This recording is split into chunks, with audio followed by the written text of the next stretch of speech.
Boa noite a todos.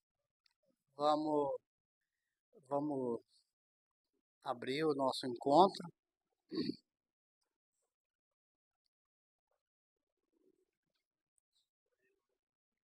Sejam bem-vindos.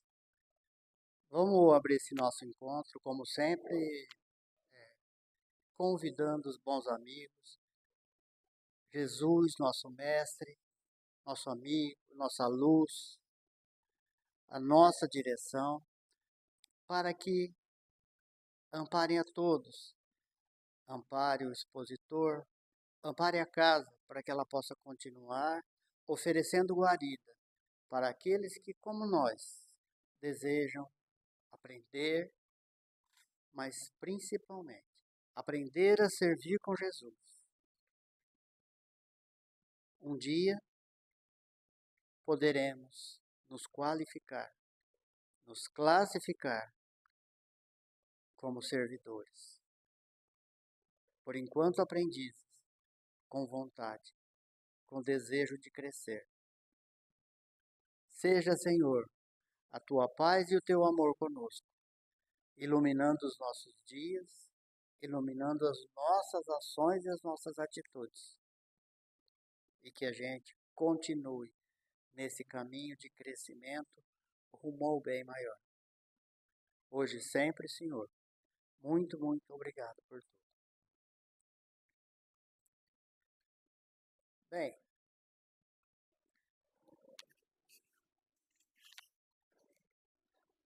a casa novamente está recebendo um amigo, e a gente rapidamente falava, né, de ele ter começado aqui na casa. Isso para a gente é muito bom, porque olha só, ele já cresceu, já até, né, já até constituiu família. Eu já falei para a esposa dele que ela vai para o céu, não precisa nem disputar. Quem sou eu para disputar lugar com ela, né? Mas é uma alegria muito grande, tenho certeza, para casa, para todos os trabalhadores, recebê-lo aqui, para que ele acrescente um pouco mais naquilo que a gente procura, que a gente estuda, e que ele possa dividir os seus aprendizados conosco e que faça sentido para nós.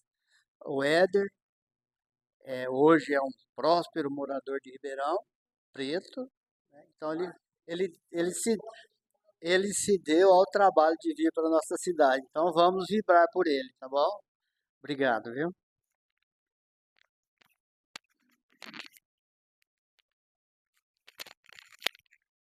Tá saindo a voz, tá direitinho? Beleza. Gente, muito boa noite a todos. Muito boa noite, senhoras. Muito boa noite, senhores. Muito boa noite a todos, encarnados e desencarnados. Gente, antes da gente começar, só perguntando, o ar tá bom para todo mundo? Tá beleza? Pode ser? Então tá. Só para eu me orientar.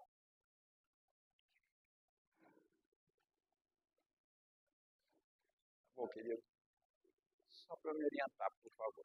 Tem alguém aqui hoje que não estava presente no nosso encontro de 2 semanas para trás?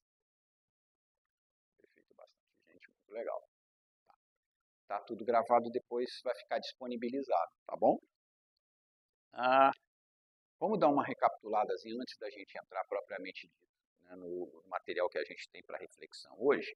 Vamos recapitular um pouquinho para que a gente se situe, né, aquilo que a gente falou de uma maneira assim mais breve no nosso encontro passado. Tá? O título do nosso estudo, só um título, né, é Diálogo Fraterno, Atendimento às Necessidades Humanas.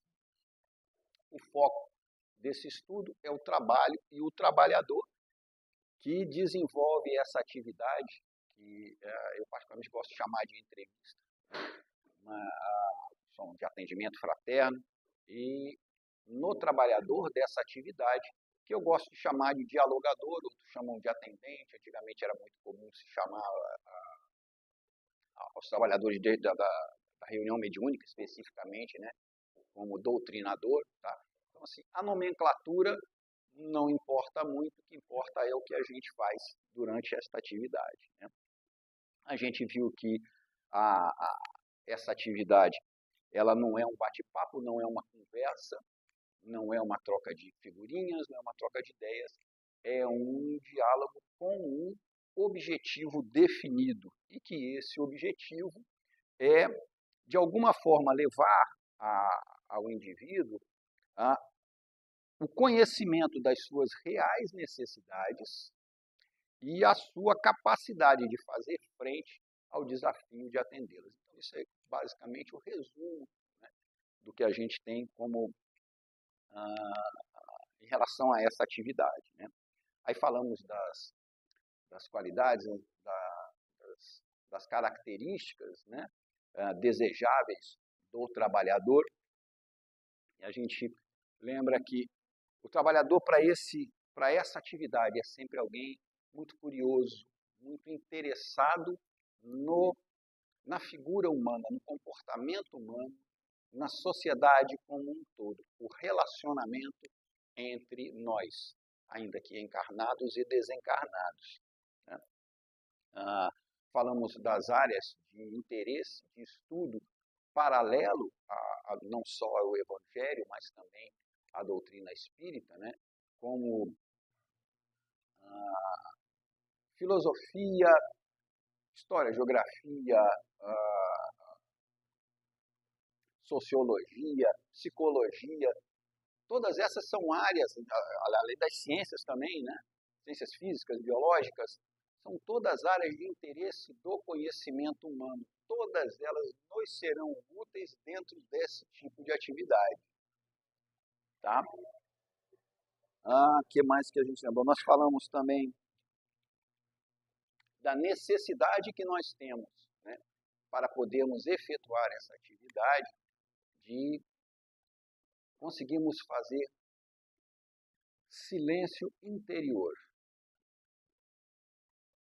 Uma vez que temos todos uma grande dificuldade de nos aquietarmos, de nos ouvirmos, né? Uma vez que há dentro de nós e fora de nós muitas vozes nos chamando o tempo inteiro. Então nós somos constantemente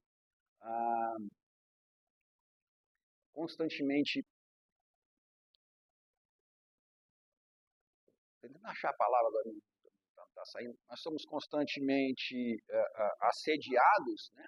Assediados por um cabedal de vozes internas e externas, né? E aí eu lembro que a gente chegou a falar assim, como é difícil, por exemplo, a gente querer prestar atenção em algo, querer prestar atenção em alguém, quando tem alguém falando na cabeça da gente, né? Tem alguém ali murmurando e tudo mais e tal, às vezes a gente está prestando atenção numa coisa, filho, criança e tudo mais, né? Cachorro, gato, passarinho e tudo mais, e aí vem as vozes internas, tem o condomínio, tem as contas, tem os boletos, tem os horários, tem tudo isso para pagar, e tudo isso na hora que a gente precisa se acalmar. Para que a gente possa efetivamente fazer dessa atividade uma atividade que é basicamente escutar alguém com atenção. Muito diferente de simplesmente ouvir, porque para ouvir basta a gente ter uma audição perfeita que a gente consegue. Ouvir com atenção é escutar com atenção, dar atenção àquele que está, de alguma forma, trazendo para nós os seus conflitos, os seus desafios, né? Tudo bem até aqui, gente? Tá. O foco da nossa entrevista, portanto, é essa capacidade de nos permitirmos fazer silêncio para poder ouvir com atenção, com proveito aquilo que vem de fora, aquilo que vem no caso do atendido. Nós traçamos também, isso eu vou colocar aqui, que a gente vai precisar observar. Fizemos uma pequena divisão que cada um pode eleger a sua como quiser. Essa é a que eu gosto de utilizar. Uma utilização do método de trabalho quando estamos em atendimento fraterno, seja encarnado ou desencarnado. Divido essa situação em 4 etapas, que eu chamo de a primeira de contato, a segunda de pesquisa, a terceira de ação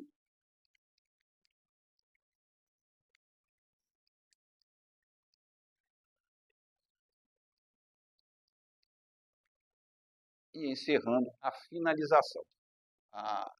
Essa divisão pode ficar a cargo de quem vai fazer a atividade, escolher como vai fazer. Explicando rapidinho, o contato é aquela situação inicial que a gente geralmente é muito rápida, ela é muito mais facilitada quando ela está sendo feita a encarnados, porque existe uma equipe de recepção que já posiciona a pessoa, então o contato é alguma coisa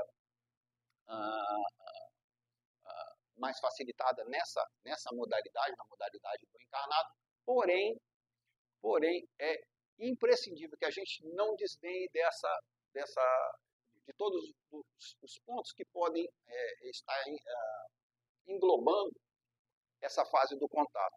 Vou contar uma coisa para vocês que aconteceu aqui, eu acho que eu não falei da outra vez. Eu fiz durante um bom tempo aqui plantão de atendimento fraterno, fazia às segundas-feiras, se eu não estiver enganado. Segundas-feiras eu fazia plantão de atendimento fraterno. Todas as pessoas que chegavam buscando atendimento fraterno direcionados, eu fazia o atendimento fraterno. E nessa época, apesar de morar em Ribeirão, eu trabalhava aqui em Sertãozinho, na área azul. E como não dava tempo, quando eu terminava o meu trabalho lá, não dava tempo de eu ir em casa, trocar de roupa, tomar banho e voltar para cá, eu vinha direto para cá, passava em algum lugar, comia alguma coisa e vinha para cá fazer atividade. E certa vez eu estava aqui, estava com o uniforme, né? Chegou uma moça, a primeira coisa que ela falou quando me viu na sala onde a gente fazia o atendimento fraterno: eu odeio área azul.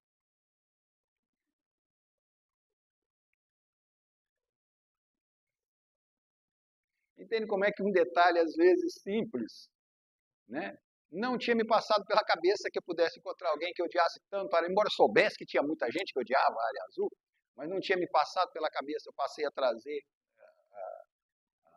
uma camiseta que eu chegava aqui e trocava a camiseta para não ficar identificado e não começar justamente na hora do contato já criar uma animosidade, né? E aí a gente lembra, né, tantas vezes as pessoas, nesses tempos então, né, o pessoal gosta de andar com bottom de partido político, camisa de candidato, camisa de futebol, né? Quando o time ganha, então, beleza, todo mundo quer andar com a camisa do time. O time perdeu, eu não gosto de falar de futebol, né? Mas são detalhes que, às vezes, assim, a gente precisa ter um pouco de atenção para não desdenhar e não começar. Justamente no momento em que você está ali para receber a pessoa, você já criou uma animosidade sem nenhuma intenção, é verdade, mas aconteceu. Então, são detalhes que a gente precisa ter o cuidado. Tá? Segue-se, depois do contato, a pesquisa, que é, vou repetir o que eu falei da outra vez, a parte mais importante, tá, dentro da minha divisão, é a parte mais importante dessa atividade. A parte mais importante da atividade. Muitos de nós, às vezes, desdenham a pesquisa por fazer um diagnóstico, às vezes, muito rápido, né, sobretudo, às vezes, na mediúnica, onde o diálogo, o atendimento, ele é período curto, e aí pula-se a pesquisa e vai direto para a ação. Isso costuma sempre dar problema.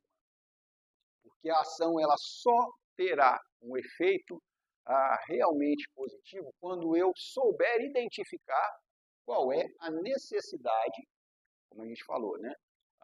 Como definição da atividade. A atividade é levar o indivíduo a descobrir as suas próprias reais necessidades. Para que eu possa levá-lo a descobrir, eu preciso saber quais são. Então, para que eu saiba, eu preciso fazer uma pesquisa bem adequada. Tá? Então, na pesquisa, e aliás, durante todo o atendimento, o atendente fala muito pouco, pergunta bastante. O atendente fala muito pouco, mas pergunta bastante. Tá? E as pesquisas, as perguntas na hora da pesquisa são perguntas abertas, são perguntas que façam com que a pessoa busque se expressar, busque se mostrar e deixar de alguma forma acessível aquilo que nós precisamos para entrar justamente no campo da ação. Tá? Por perguntas abertas, só para ficar perto, evitar perguntas cuja resposta possa ser sim ou não. Mas perguntas como, por quê, quando, de que forma, né? Esses são os tipos de pergunta mais adequados no campo da pesquisa. Segue a parte da ação, uma vez que eu identifiquei a necessidade, levar o indivíduo a ele próprio reconhecer as suas necessidades. Terminando a parte da ação, a finalização, que também geralmente é muito curta, que a gente também não pode desdenhar. Às vezes, uma palavra mal colocada, quando você está chegando no final do atendimento, pode fazer com que o diálogo desande, você tenha que voltar de novo cá em cima, porque alguma coisa não ficou bem acertada. Tá? No caso do atendimento a encarnados, é possível que a finalização ela seja a marcação da continuidade daquele atendimento num outro momento. No caso do atendimento a encarnados, existe essa possibilidade. Às vezes, você, na primeira entrevista que você faz, você não trata, você não chega efetivamente no campo de ação direto da real necessidade do espírito. Tá bom? Tudo bem até aqui, gente? Não. Falamos, além de necessidades, falamos outra parte importante. Necessidade e interesse.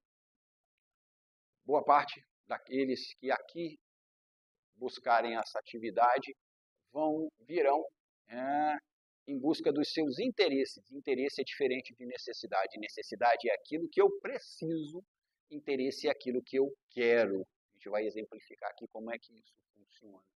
Tá? Falamos da pirâmide de Maslow, que dá a base, né, um escalonamento de necessidades, onde as necessidades primárias, as necessidades básicas, precisam ser atendidas antes das necessidades superiores, até a necessidade primordial, que é a de autorrealização. Tá? Basicamente, foi isso que a gente conversou no nosso encontro passado. Agora vamos tentar entrar um pouco mais no que diz respeito à atividade propriamente dita. A identificação da necessidade através da nossa entrevista, ela é um processo intuitivo, mas ao mesmo tempo lógico. E isso ele se dá basicamente porque nós estamos, sobretudo na fase da pesquisa, buscando identificar algo que tenha uma relação com o meu íntimo, com aquilo que eu conheço, com aquilo que eu entendo. É diferente de uma receita de bolo, onde cada situação tem uma resposta padrão. Então eu preciso de alguma forma ter um entendimento sobre o que eu colho de material, né, por isso é intuitivo, tá? Para que eu possa efetivamente utilizar na parte da ação o método mais correto para atingir o objetivo. Tá? E dizemos também que é lógico porque, tirando por base, por exemplo, as necessidades mais materiais. Quem está com fome tem necessidade de alimento. Quem está com frio, necessidade de agasalho. Né? Quem está com dor tem necessidade de um medicamento, de uma medicação, de um tratamento. Já do ponto de vista do imponderável, das necessidades humanas mais elevadas, as necessidades mais no campo do sentimento, no campo do pensamento, essas necessitam de que eu tenha um pensamento lógico, através do processo intuitivo colhido na pesquisa, para que eu possa utilizar o melhor método para a ação em relação à necessidade. Tá claro isso, gente? Tudo bem para todo mundo? Tá. Vou começar, então, trazendo um exemplo de uma dessas necessidades mais abrangentes, de uma dessas necessidades mais do campo do imponderável. Mas é algo assim que a gente vai ver que é um espectro, podemos chamar de espectro porque é algo assim bastante complexo, bastante grande, com diversos pontos onde as necessidades elas podem ter dois tipos de alcance. Um mais generalizado e outro mais específico. Vou utilizar como exemplo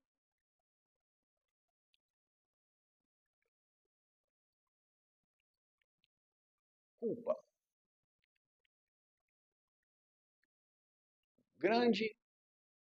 Um grande percentual de situações que nós vamos trabalhar nessa atividade tem a ver com culpa. Mas o que é a culpa?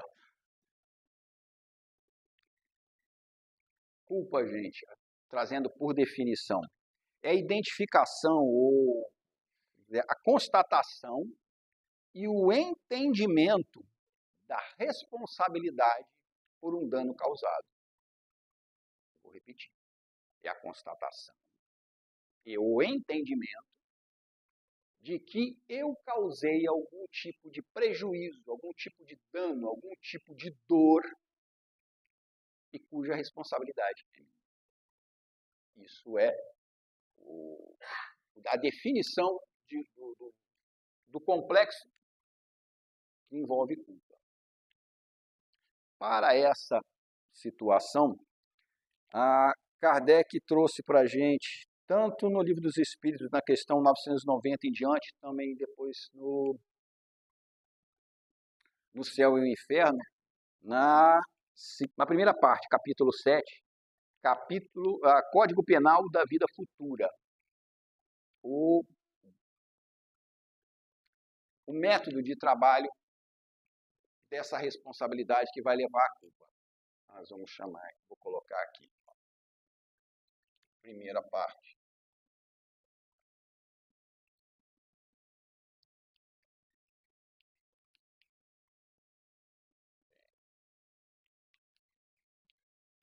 Arrependimento.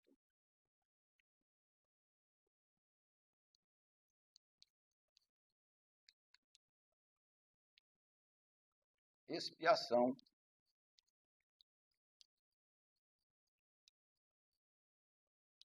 E reparação. O arrependimento é quando a gente diz assim, deu ruim, fiz bobagem. Esse é o momento do arrependimento. É a constatação da minha responsabilidade por um dano causado, qualquer coisa. Tá? É a parte do arrependimento, é quando começa. A expiação é o incômodo causado por essa etapa anterior. Eu identifiquei que eu causei um dano e que eu sou o responsável por um dano causado. Fico, puxa vida, eu não devia ter feito aquilo. E agora, como é que eu faço, gente? Meu Deus do céu, aqui era para tanta coisa, pô, eu podia ter feito tanta coisa e não fiz e tudo mais. Essa é a parte da expiação. A parte da expiação, ela só termina quando eu consigo efetivamente efetuar a reparação.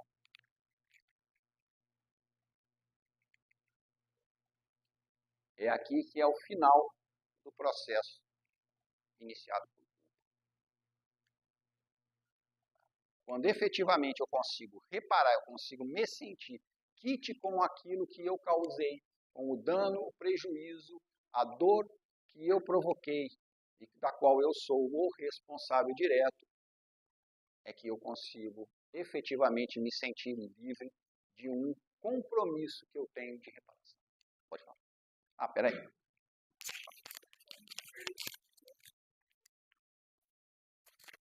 Tem um amigo meu ali que tem toque, ele falou para falar que tá faltando um N lá depois do E no arrependimento. Mas não é isso que eu vou falar, não.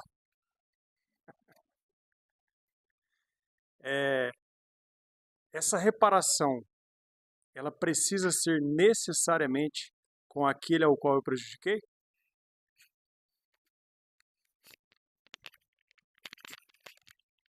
Excelente pergunta. Essa reparação é com a minha consciência. A reparação é com a minha consciência.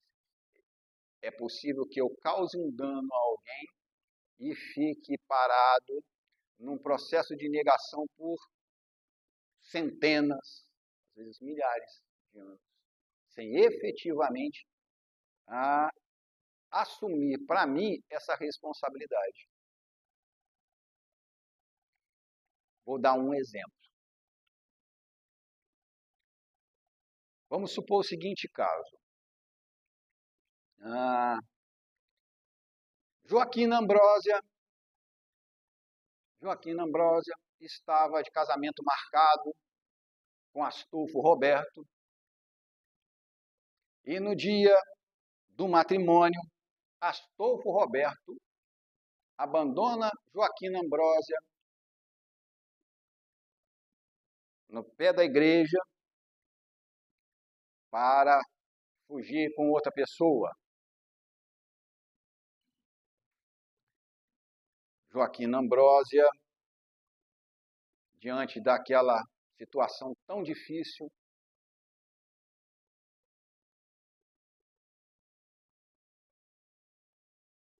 comete o suicídio e depois na vida espiritual vem assediar, obsediar a Astolfo Humberto. Se a gente for separar um dos dois, se a gente for separar os dois, nós vamos ver que possivelmente Astolfo Humberto não vai ter nenhum arrependimento. Ele vai dizer: eu não mandei ela se matar. Eu não prometi fidelidade a ninguém. Eu sou do jeito que eu sou. Quem quiser gostar de mim, quem quiser me aceitar, que aceite. Quem não quiser, que não. Astolfo Humberto não assume para si a responsabilidade. E por quê? Ela vai acusá-lo, mas a culpa é uma atribuição íntima. Ela não pode ser atribuída por outra pessoa, porque a constatação da responsabilidade tem que ser minha. Eu posso dizer o quanto eu quiser que a minha dor, que a minha desdita, que todas as minhas dificuldades são culpa do outro.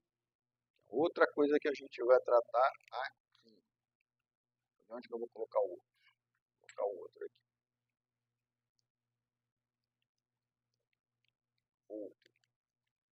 90% das pessoas que vêm no atendimento fraterno a encarnados principalmente, chegam aqui com a queixa voltada no outro. Meu problema é o outro. Meu problema é minha vizinha, meu problema é o meu chefe, é minha esposa, é meu marido, é meu pai, é minha mãe, é meu filho, é meu vizinho, e etc e tal. Essas pessoas me fazem sofrer, me fizeram sofrer, eu não gosto dessas pessoas, eu quero tudo mais. Possivelmente, a Ambrósia, é a Ambrósia que eu falei? Joaquina Ambrósia, né? Coisa parecida. Tá. Joaquina Ambrósia, ela o obsedia porque ela acha que ele, o outro, é o grande responsável por todo o sofrimento dela. É o grande responsável pelo sofrimento dela. Ele pode ser que ele não acuse para si mesmo, naquele momento, naquelas circunstâncias. Porque esse processo aqui incomoda. Esse processo aqui, ele se faz à medida que o espírito vai, ao longo da sua trajetória evolutiva, vai evoluindo. E vai ficando mais sensível a isso. Quando nós não somos sensíveis a isso, nós somos feitos crianças. Você vem para uma criança e fala assim: mãe, fulaninho tá não sei o quê, fulano tá não sei o quê, foi ele que começou. É sempre o outro. Uma criança faz uma travessura, o que ela faz? Ela esconde, fala assim: eu vou deixar isso aqui. Será que se minha mãe não ver, ela não vai saber que fui eu? É a fuga. É outro espectro interessante que a gente vai precisar trabalhar também, chamado medo.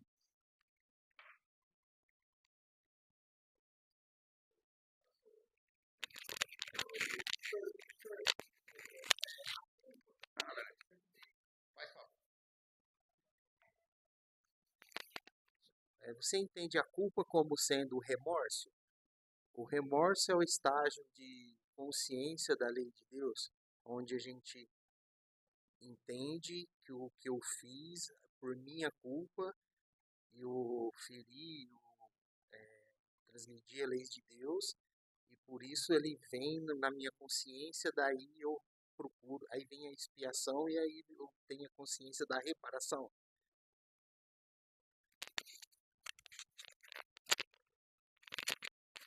Como o senhor chama? Ricardo, o que você está perguntando para a gente está inserido aqui, ó, na expiação. Esse remorso, esse incômodo, né, que é o remorso, ele está justamente no campo da expiação. É essa vontade que eu tenho, que às vezes é uma vontade que eu tenho de fazer a reparação, porém, às vezes eu tenho medo. Eu nem sempre eu venho para esse passo, para o terceiro passo, assim, imediatamente. Tá? Constato através do arrependimento. Putz, eu não devia ter feito. E aí, apesar de eu não ter feito, eu falo, puxa vida, e agora o que eu faço? Porque, né, fica aquela inquietação, porque eu quero reparar, mas eu sei que se eu reparar, eu vou ter que, né, fazer algo que de repente eu não quero. Algo que realmente vai me incomodar. Tem um preço a se pagar pela constatação que eu tive da falta que eu cometi, que causou um dano a alguém, um prejuízo a alguém, uma dor a alguém. Tá? Então, essa parte do remorso, ela está incluída aqui na situação. É o espinho na carne que está, de toda forma, ali me incomodando para que eu siga adiante. Tá? Tem uma frase bem interessante, já vou entrar nisso, mas eu vou adiantar agora um pouquinho por conta disso. Tem uma frase muito interessante que, no encontro de Saulo com Jesus às portas de Damasco, é dito a Saulo, né? Duro para ti é recalcitrar contra os aguilhões. Duro para ti é recalcitrar contra os aguilhões. Né? Duro para nós é ficarmos insistindo, recalcitrar, insistir. É insistir contra aquilo que nos causa um ferimento, uma dor. Né? Aqui eu estou incomodado, tem alguma coisa me incomodando, tem um espinho na carne, do ponto de vista espiritual, tem um espinho na carne aqui, é o aguilhão que está aqui me incomodando de alguma forma e eu preciso, de todas as formas, separar.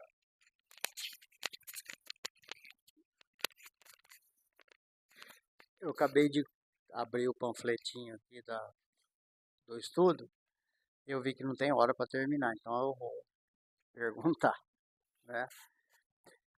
Eu vejo como circular aquele processo lá, culpa, arrependimento e expiação. Veja, a partir do momento que o fulano reconhece a culpa, né, ele cria uma tomada para a mulher lá se conectar. A culpa, o medo, são tomadas pelas quais a obsessão, ou pelo menos uma ligação espiritual acontece. Mesmo que ele não se arrependa, ele pode reconhecer a culpa e criar essa tomada. E começa a expiação mesmo que ele não queira. Porque é muito simples, é só notar as pessoas que sofrem, mas não admite, mas sofre. Que a expiação é sofrimento, né?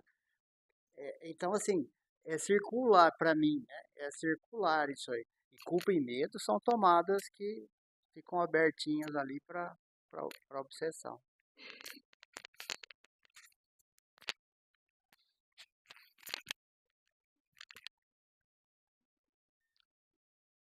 Entrando agora no caso da Joaquina Ambrósia. Joaquina Ambrósia está se manifestando aqui, nós estamos aqui na nossa reunião mediúnica, Joaquina Ambrósia está se posicionando. E Joaquina Ambrósia diz para a gente assim, eu estou perseguindo mesmo. Essa pessoa me fez muito mal, por causa dessa pessoa, eu tirei a minha própria vida, eu passei todo um tormento e eu quero vingança. eu quero vingança. Qual é a necessidade de Joaquim Ambrósio? Vou adiantar uma. Não é perdão, tá, gente? Perdão vai acontecer em algum momento, tá? Perdão vai acontecer em algum momento, tá? É inexorável que Joaquim Ambrósio não vai ficar parada nisso. Mas qual é a necessidade de Joaquim Ambrósio? Joaquim Ambrósio está parada aonde?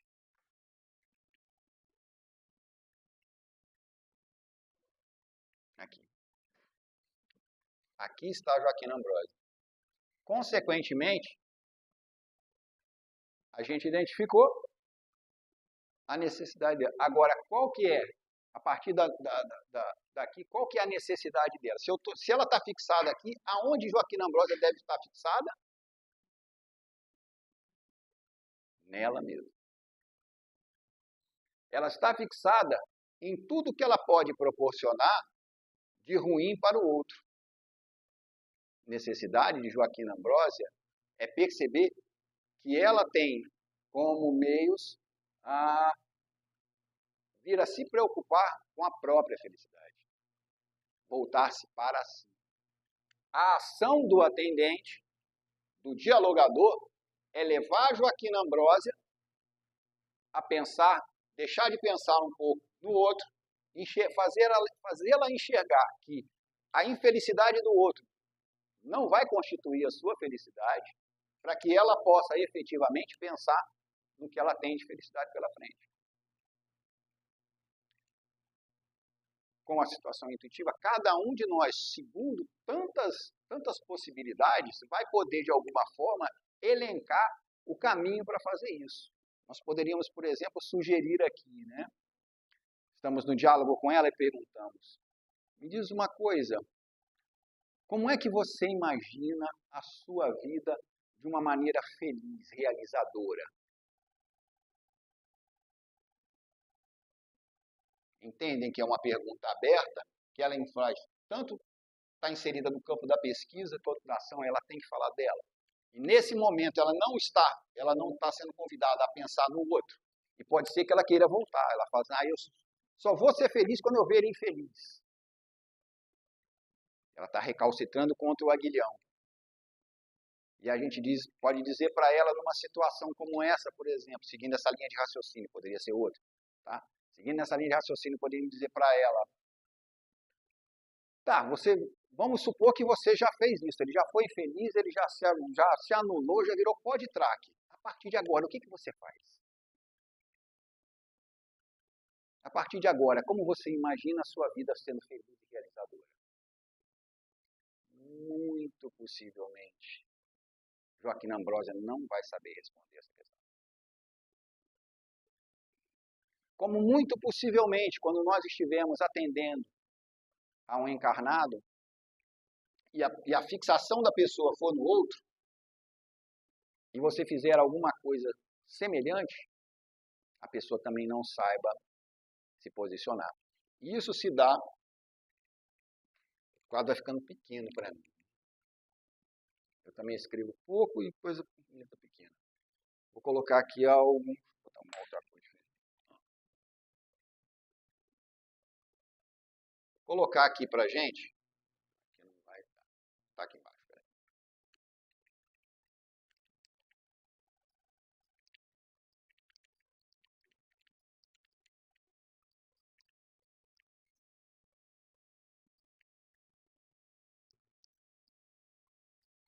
Gente, isso aqui, essa nomenclatura aqui poderia ser outra também, eu escolho falar assim, mas efetivamente pode chamar como quiser. Escala de valores. Eu gosto dessa denominação porque ela é autoexplicativa. A escala, ela é uma maneira de graduação, correto? Tá? Valores é aquilo que importa, aquilo que tem relevância. Isso aqui, efetivamente, é algo que todos nós temos. Porém, um grande número de nós Não faz ideia de que tem. E daqueles que têm, um grande número não sabe como utilizar, não sabe como funciona e não sabe como tornar isso útil.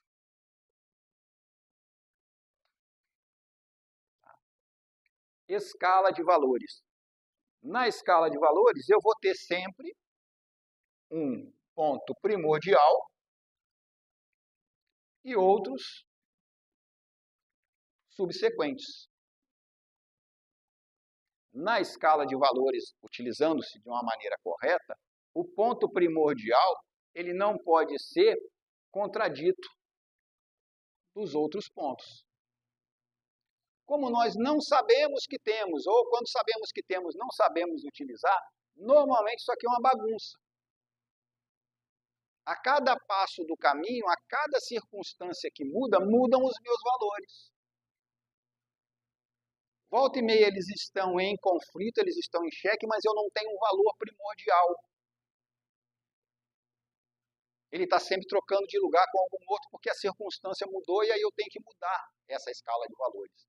E mudando essa escala de valores, eu estou sempre bandeirola no vento. Soprou para cá, eu vou, soprou para cá, eu vou. E há conflitos. E o que é o conflito? É o grande pontapé de Deus no traseiro da gente para a gente avançar.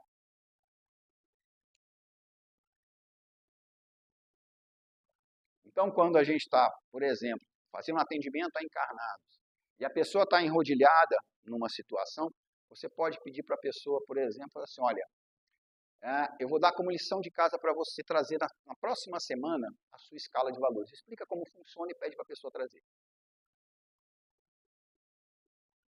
Vocês vão ver que uma parte grande não vai trazer, vai dizer que não teve tempo, que não soube como fazer e tudo mais. Outra parte não vai voltar, porque gera conflito. A maior parte de nós não tem valores fixamente determinados, e isso gera sempre conflito. O valor primordial de Joaquina Ambrósia estava no outro. Tudo a mais para ela não fazia sentido, só fazia sentido desde que fosse para prejudicar o outro.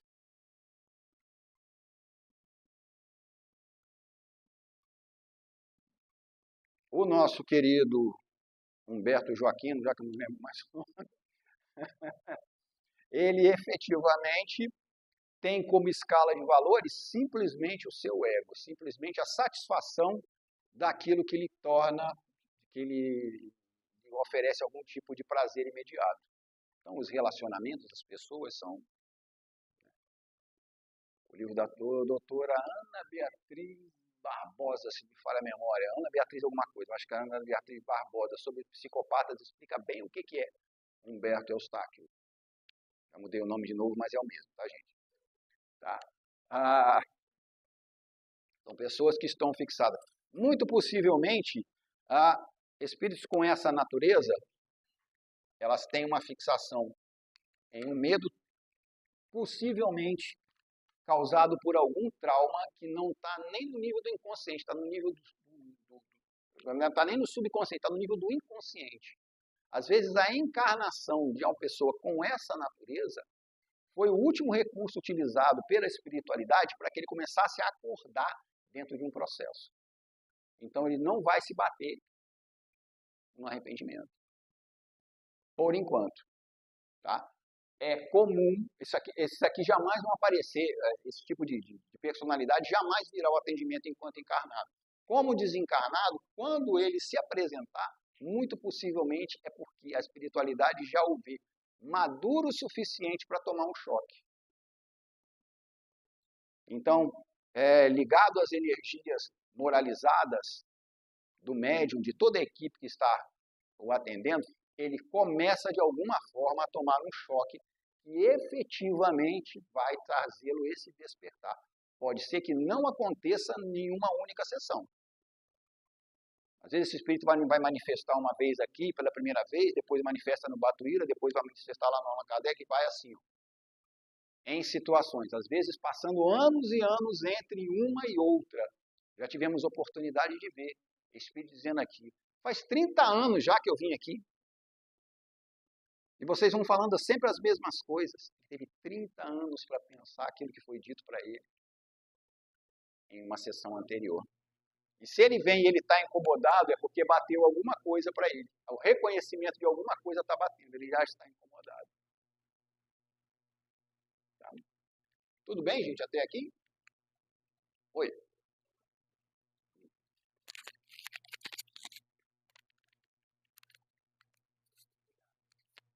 Eu quero voltar na parte do arrependimento, que eu não entendi um pouco. Se eu firo uma pessoa diretamente, aí eu vou ter o arrependimento para não fazer mais, não ter aquele ato. Aí vem a questão da reparação, certo? Na reparação, a outra pessoa que eu feri necessariamente, ela precisa ouvir um pedido de desculpa ou não? Eu preciso chegar na pessoa. E outra coisa, a reparação também, ela entra na causa de autocura e de autoconhecimento, uma questão de escala de valores, como você disse, ou não?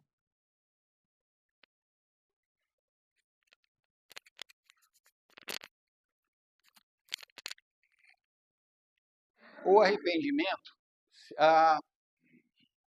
eu me toquei, como você falou, né? Eu causei mal a alguém, eu causei mal a você, tá? Te feri de alguma forma, te causei um prejuízo e tudo mais.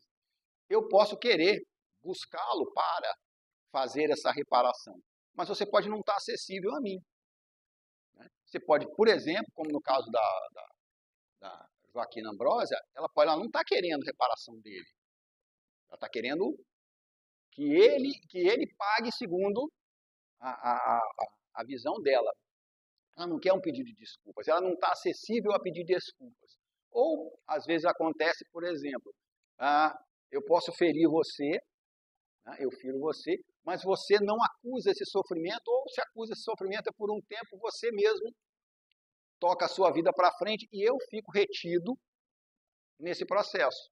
Eu fico evitando esse tipo de coisa. Quando eu for me reparar, eu já não tenho mais acesso a você. Mas eu não preciso ter acesso a você, porque a minha situação, embora tenha sido voltada especificamente para você, o que eu feri foi a minha consciência. O que eu feri foram os valores que eu deveria ter e que eu não tive. Tá? Então, é isso que eu preciso reaver. Então, assim, é comum que a gente vá reparar determinadas circunstâncias. Vamos supor, o Astolfo Humberto, pode ser que Astolfo Humberto, no futuro, venha a ser alguém, um terapeuta que vá trabalhar para que as pessoas não se suicidem. Ele estará, de alguma forma, em um processo de reparação daquilo que ele causou a outra pessoa, a outras pessoas. Tá? Então, o processo de reparação ele não é individualizado, não é uma coisa fixa. Tá? Gente, já daqui a pouco eu estou acabando. Tá? Viu, Vadir? Já está liberado. Gente, escala de valores. Agora é algo para nós, algo mais voltado para quem está buscando entender essa atividade, está buscando de alguma forma elencar isso com mais propriedade e de todas as formas com efetividade. Vai chegar o tempo, ainda não chegou, mas vai chegar o tempo em que, no primeiro lugar da nossa escala de valores, nós teremos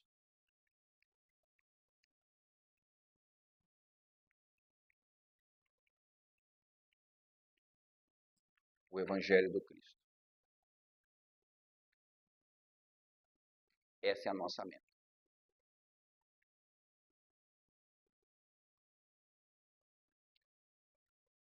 Essa meta, ela é grandiosa, ela tem um custo muito alto.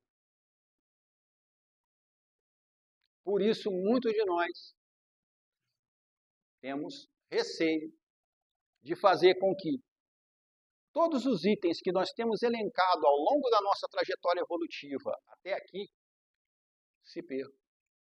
Por conta de que, quando isso aqui estiver no primeiro local, no primeiro lugar dessa nossa escala, todos os outros itens que entrem em conflito com ele continuem abaixo dele e não se invertam mais. Hoje há situações em que o Evangelho do Cristo já faz parte da nossa escala de valores, mas ele não está lá em cima. E a gente vai, eu quero, mas eu ainda não sei, porque é difícil para mim abrir mão de determinados valores que estão fixados na minha história evolutiva há muito tempo. Podemos utilizar, não como um meio de comparação, mas como uma ilustração, o quanto significa fazer isso. Esse receio que nós temos de colocar isso aqui é pelo custo, pelo alto preço que existe nisso. O exemplo de alguém que colocou o Evangelho no alto da sua escala de valores. Saulo de Tarso era efetivamente alguém pronto para esse empreendimento. E mesmo assim, mesmo pronto, ele cometeu uma série de equívocos antes de verificar que isso aqui deveria estar nessa posição.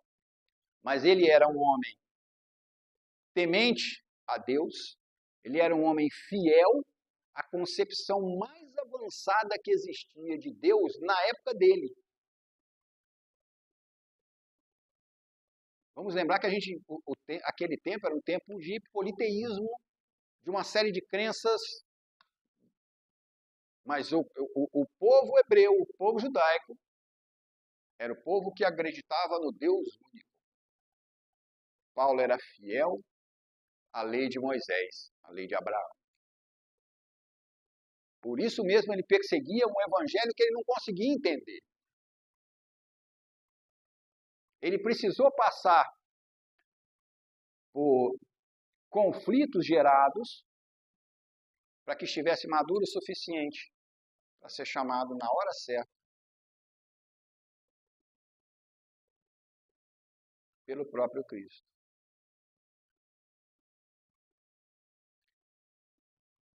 E lembrando, Paulo cai da sua montaria, ele vê nas portas de Damasco, ele vê a figura resplandecente de Jesus sem saber quem era. E pergunta, quem és? Ele diz, sou Jesus a quem tu persegues. Duro para ti é recalcitrar contra os aguilhões. E a partir desse momento, Paulo coloca no primeiro lugar, ainda não era o Evangelho, ele coloca no primeiro lugar a Jesus. São coisas diferentes. Assim como os apóstolos sempre tiveram, enquanto Jesus estava com eles, Jesus em primeiro lugar.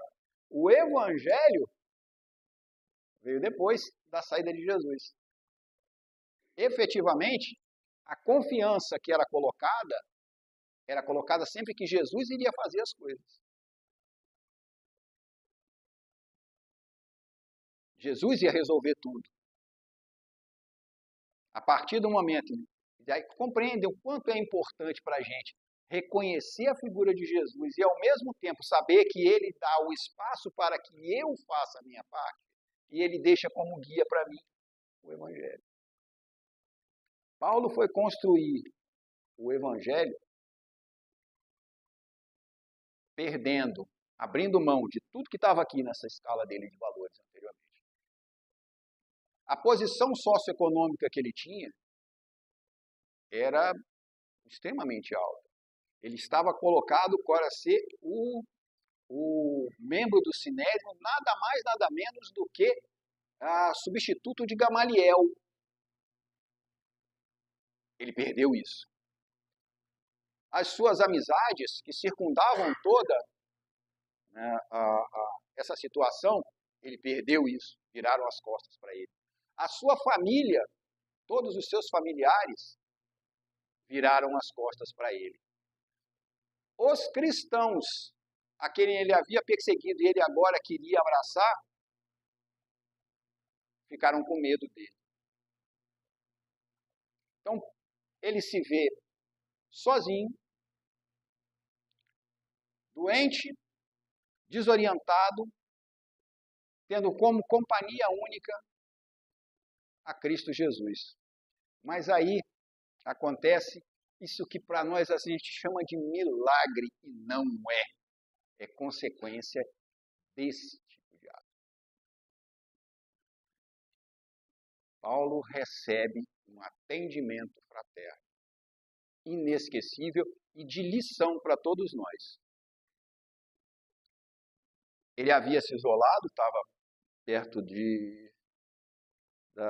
de Tarso, ele se isola e ele ora a Jesus pedindo orientação, pedindo um apoio para as suas necessidades daquele momento. E eis que, nesse êxtase espiritual, nessa prece, nessa rogativa, nesse êxtase espiritual, ele vê a chegar-se assim, duas figuras. Gesiel, conhecido como Estevão, e sua irmã, que fora noiva de Paulo, Abigail. E nesse instante se desenvolve ali um atendimento fraterno às necessidades dele. Eu vou ler. Ansioso de aproveitar os instantes felizes que desfrutava, desejando perpetuar aquele encontro, perguntou o que fazer para adquirir compreensão perfeita dos desígnios do Cristo, e a resposta não se fez esperar. Ama, responde Abigail. E nova pergunta de Saulo. Como proceder de modo a enriquecer na virtude divina? Como fazer para que a alma alcance tão elevada expressão de esforço com Jesus Cristo? E a resposta: trabalha. Saulo volta a perguntar: que providências adotar contra o desânimo destruidor? Essa é boa para a gente, hein? Que providências adotar contra o desânimo destruidor? Espera, responde Abigail. E uma nova pergunta: como conciliar as grandiosas lições do Evangelho com a indiferença dos homens? Perdoa. Ama, trabalha, espera, perdoa. É um atendimento fraterno divino, orientado direto do Cristo através de dois mensageiros, a alguém que soube elencar para si, para a sua escala de valores, o alto da escala de valores do Evangelho. A partir daí, Saulo transforma-se em Paulo. E é aquele que nós o conhecemos, a ponto de chegar ao final da sua existência física e poder dizer: já não sou eu quem vive, mas é o Cristo quem vive em mim. Falamos na nossa primeira parte, 2 semanas atrás, da necessidade que nós temos de nos mantermos firmes, de nos mantermos conectados com o Evangelho. Temos inúmeras formas de fazer isso, temos inúmeras mídias à nossa disposição para que nós possamos trazer esse Evangelho para estar sempre e mais corretamente próximo de nós, próximo do nosso coração, próximo do nosso entendimento, de forma a trazer gradativamente, fazer gradativamente essa reforma íntima, colocar o Evangelho cada vez mais alto dentro da nossa escala de valores. E isso significa que no contato com o semelhante, nesse diálogo fraterno, nesse atendimento à necessidade humana, eu vou entender a necessidade humana com mais atividade, com mais proveito, com mais claridade, porque eu estou fazendo o mesmo processo. Paulo soube como ninguém, todo mundo aqui, alguém aqui não leu a obra Paulo e Estevão? Tem alguém que não leu? A quem não leu, eu recomendo, leia. Depois leia de novo. Continue lendo. Quem já leu, por favor, releia, estude, abrace. É uma obra que eu reporto como de um teor vibratório capaz de fazer com que a leitura, o estudo sequente disso, e também as explicações têm N materiais à disposição para o entendimento e esmiuçarmos essa obra de modo a fazê-la a ganhar campo dentro de nós, impulsionando justamente essa construção de um evangelho cada vez mais alto na nossa escala de valores, tornando a cada um de nós mais próximos de entender a criatura humana e deixar para trás aquilo que nós dissemos no encontro passado. A nossa opinião, nosso ponto de vista, os nossos conceitos, principalmente os nossos preconceitos. Quando nós ouviremos histórias terríveis, comportamentos terríveis, mas nenhum de nós, uma vez evangelizado, uma vez impactado pelo Evangelho, buscaremos julgar, principalmente condenar. Para Paulo, sem dúvida nenhuma, e para qualquer um de nós, é difícil colocar o Evangelho no primeiro lugar. Nós teremos que abrir mão de muita coisa. O preço é muito alto. Né? Abrimos mão da compreensão e do afeto de familiares, de amigos, da sociedade, de tudo que nos cerca, não é? Há tão pouco tempo nós abrimos mão de familiares, de amigos, de companheiros, de elementos da nossa sociedade, simplesmente porque não abraçavam a nossa crença política partidária. Não escolheram o mesmo candidato que eu escolhi, não gostam do mesmo partido que eu acho que é melhor. Então, se eu consigo fazer isso por essa razão, isso quer dizer que falta um certo caminho ainda para eu conseguir fazer por essa razão. Então, isso é um ponto para a nossa reflexão. O que é que nós realmente queremos para nós, para a nossa escala de valores? O preço é alto, eu concordo. Eu não pago esse preço ainda. Eu não pago esse preço. Não conheço próximo de mim ninguém que pague esse preço. Mas estou juntando as moedinhas, tá, gente? Tentando, de alguma forma, arrecadar conteúdo moral suficiente para pagar esse preço, porque a recompensa, e é isso que levou Paulo adiante, é isso que diante do encontro dele com o próprio pai, onde o pai dizia que tinha vergonha dele, alguém por quem ele tinha uma admiração imensa, que disse que a sua mãe tinha morrido de desgosto e que sua irmã, junto com o cunhado, elas tinham fugido de Jerusalém por vergonha do que ele estava fazendo com o nome da família. Enquanto Paulo chorava.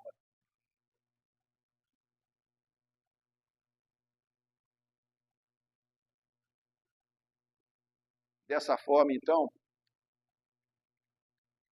esperamos que esses instantes que nós passamos juntos, nesses dois encontros, possam ser entendidos por nós como, igualmente, um atendimento fraterno, coletivo para todos nós. Porque o Evangelho do Cristo, com o próprio Cristo, porque nós nos reunimos em nome dele, portanto, ele asseverou que estaria aqui conosco, ele, portanto, está aqui conosco hoje, nos oferecendo um atendimento fraterno, nos condicionando a efetivamente nos tornarmos discípulos, quiçá, no nosso próprio tempo, no nosso próprio esforço, como Paulo, para que construamos então a nossa felicidade real, possamos colher efetivamente os benefícios que Paulo igualmente colheu quando conseguiu trazer para o ponto mais alto da sua escala de valores o Evangelho. E agradecemos assim, Senhor, por essa bênção extraordinária que é ter contato com o Teu Evangelho. Por essa bênção extraordinária que é estarmos hoje aqui reencarnados neste planeta escola, matriculados para este dia de infinitas oportunidades de estudo, de trabalho, de aprendizado, de crescimento.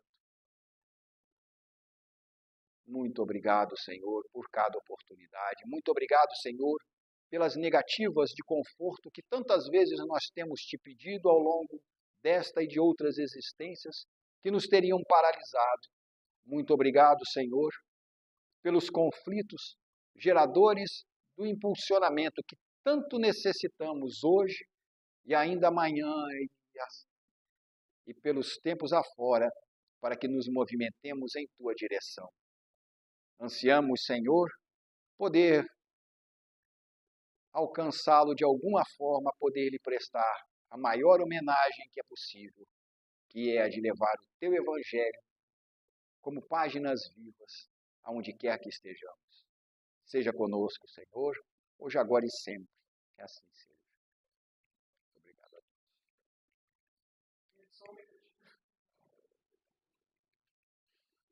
Valdir está com fome, então falar.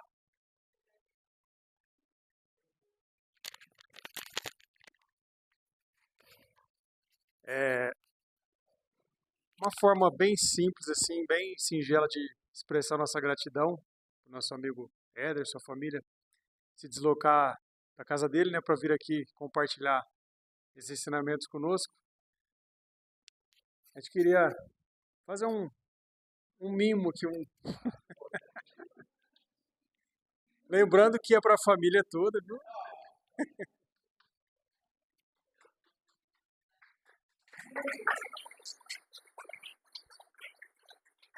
E assim, quem sabe a gente convence ele de voltar mais vezes, né?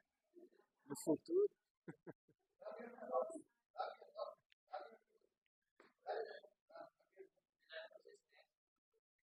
Gente, quem puder e quiser, nem sei se precisa sair lá, né? Saindo daqui, a gente vai repor os fluidos animalizados, né, meu amigo? Lá no Tiquinim, todos são convidados, né? Então, quem puder ir, quiser ir, vai ser um prazer. Obrigado pela presença de vocês, gente. Muito bom tê-los aqui.